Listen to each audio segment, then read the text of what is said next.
Frauds. Frauds అనేది మనం బయట చూస్తూ ఉంటాం. అదే కానీ మనం ఏ బ్యాంక్‌లో అయితే డబ్బు దాచుకుంటామో, ఆ బ్యాంక్ లోపలే ఉండేవాళ్ళు అనుకోకుండా ఫ్రాడ్‌గా ప్రవర్తించాల్సొస్తే అది బ్రహ్మదేవుడు కూడా కనిపెట్టలేడు. ఎందుకంటే ఇంటి దొంగను ఈశ్వరుడు కూడా పట్టలేడంటారు. అలాంటి ఒక కథనే 'సత్యదేవ్ అండ్ ధనంజయ్' కీలక పాత్రలో 'జీబ్రా' అనే సినిమాలో పోషించారు. సూపర్బ్ నేరేషన్ అన్నమాట యాక్చువల్లీ. డైరెక్టర్ ఈశ్వర్ ఆయన చాలా బాగా డీల్ చేశాడు. చాలా కష్టమైన యాక్చువల్లీ సబ్జెక్టు. ఎందుకంటే ఒక పక్క విలన్‌ని హ్యాండిల్ చేస్తూనే 'ధనంజయ్' లాంటి ఒక పవర్‌ఫుల్ విలన్ లాగా చేశారు.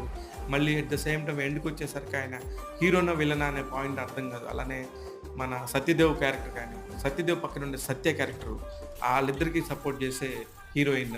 ఈ ముగ్గురు క్యారెక్టర్స్ కూడా చాలా ఇంపార్టెంట్ క్యారెక్టర్స్ అని చెప్పాలి. ఇట్లాగా చెప్పుకుంటూ పోతే ఈ సినిమాలో ఏంటి ఇంపార్టెంట్ అంటే ఒక బ్యాంక్స్‌లో ఇన్ని రకాల ఫ్రాడ్స్ ఉంటాయా? ఇన్ని రకాలుగా మనం